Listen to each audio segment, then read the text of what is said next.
happen? So we'll be providing sort of all the cool stuff that you'd find in an incubator community. So there's a lot of things that entrepreneurs need to be able to succeed.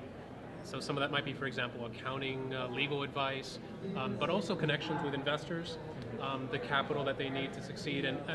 But really the most interesting component, the most important part of what we're doing is connecting entrepreneurs with other entrepreneurs. Gotcha. So you create an environment with 1,000 other people who are all working on something really cool, really interesting, and you make sure that everybody on board is actually somebody who's also doing something interesting. And the ideas and the flourishing that'll come out of that, I think, will be very productive and have a lot of value to a lot of people. Sounds a little bit like BIL. Yes, yes. This is a small scale.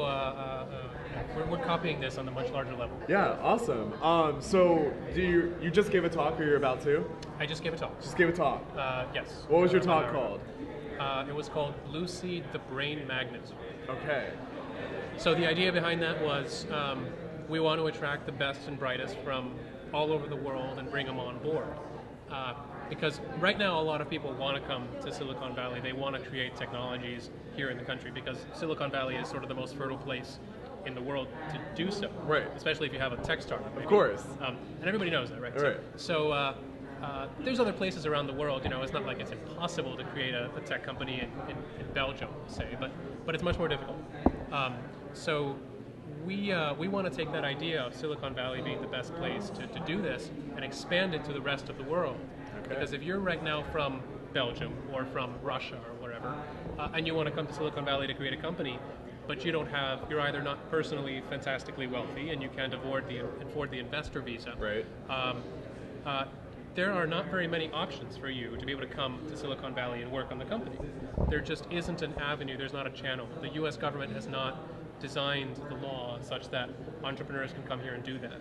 So the law was designed decades ago for an era in which large companies would bring people from around the world to work on specific problems. And they had to prove that they couldn't find this person somewhere in the US. But that's not the world we live in today. We live in a world where great ideas come from anywhere. And that's what we're expanding and trying to push the boundaries. Awesome. Let's see. Annika's brought a robot friend, which is freaking awesome. Let's see. She says, we're all entrepreneurs, like an island, biodome. Do you need a life-size android? She's working on one now, and he's recording. So I guess that kind of brings me to a question, like, what sort of ideas are you seeing? Are you seeing android and weird robot ideas? Are you seeing... So we've seen a lot of we've seen some nanotech companies. We've seen some biotechs. We've seen, I think, one other robotics company has expressed interest. They told us, look, we'd like to be on board. We'd like to see what we're able to do on board and collaborate with.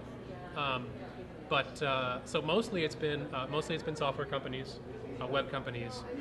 So I'd say maybe 30% are not of that category, okay, and are instead something like AI or which I guess could be called a software company, but AI or biotech or nanotech, that sort of thing. We maybe see about 30% that are coming from those other fields. But I'd love to see a lot more because I think even the software companies would benefit a lot from bringing in ideas from those diverse fields. Cool. So let's say that someone like Annika wants to get involved with you. How do they start that? So it all depends on where somebody like Annika would be.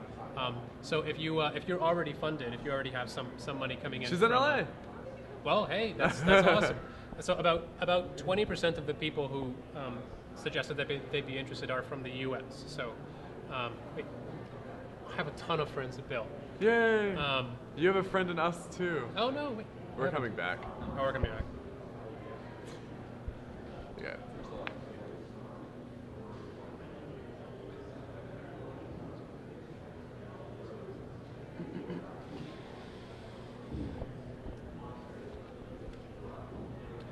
So awesome things that happen when you are underwater on a boat and want Wi-Fi. We sometimes dip out of our own hangouts. Somehow there was one spot somewhere that I saw that actually worked. I pulled out my phone, and there was somewhere in that room where I got like 3 bars. Yeah. I don't know, it was somehow the convergence of like, I don't know, metal that was allowing the signal to coalesce. I don't know what it was. But it echoed through and only to that one like, spot. Worked and yeah. Okay, so but not everywhere, that's for sure.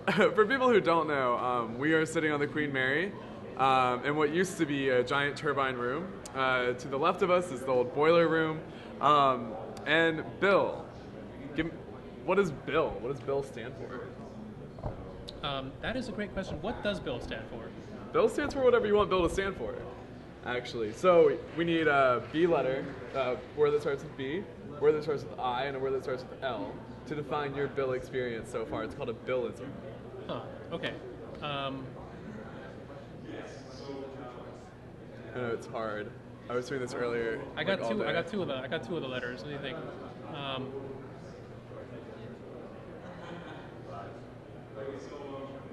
Okay, well, I'll just throw in something for the third letter. Okay. Building intelligent lobsters.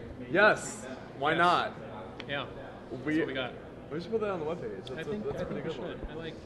I would love to see more intelligent lobsters. I would like to see more intelligent lobsters as well. Yeah. I always felt bad for them when we eat them. Because I actually cooked a couple of lobsters maybe a few years ago for the first time. I felt pretty bad about it. I don't think I want to do it again. I did it once and I felt awful. They squealed. They make a sound. They squealed. It was heart-wrenching.